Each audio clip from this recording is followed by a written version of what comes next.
राज्यातील नगरपरिषद आणि नगरपंचायत निवडणुकांचे निकाल समोर आले आहे। यामध्ये उपमुख्यमंत्री एकनाथ शिंदे यांच्या नेतृत्वाखालील शिवसेनेने ऐतिहासिक कामगिरी केली आहे। भाजप सोबत युतीत असतानाच शिवसेना चांगली कामगिरी करते हा समज मोडीत काढत शिवसेनेने स्वबळावर लढून मोठा स्ट्राइक रेट नोंदवलाय आणि दुसऱ्या क्रमांकाचा पक्ष म्हणून शिंदे गट उदयास आलाय। या विजयावर पक्षाचे प्रमुख उपमुख्यमंत्री एकनाथ शिंदे यांनी प्रतिक्रिया दिली।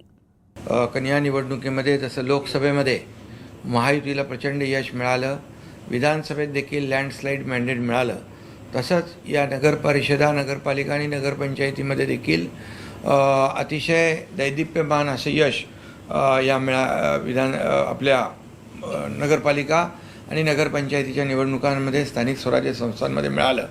असंच यश येणाऱ्या पुढच्या महापालिका निवडणुकांमध्ये देखील महायुतीला मिळेल अशा प्रकारचे एक संकेत या निवडणुकीमध्ये मिळालेला आहे। मी या निवडणुकीमध्ये पाहिलं की भारतीय जनता पक्षाने सेंचुरी मारली आहे आणि शिवसेनेने हाफ सेंचुरी क्रॉस केलेली आहे आणि शिवसेनेचा स्ट्राईक रेट देखील अतिशय चांगला आहे।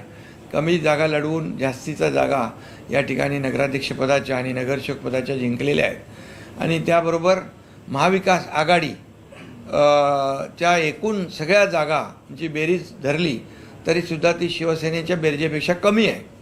काही लोक म्हणत होते की शिवसेना फक्त ठाण्यापुरती मर्यादित आहे, तर शिवसेना आता ठाण्यापुरती मर्यादित राहिली नाही, तर शिवसेना घराघरामध्ये चांद्यापासून बांद्यापर्यंत पोहोचलेली आहे।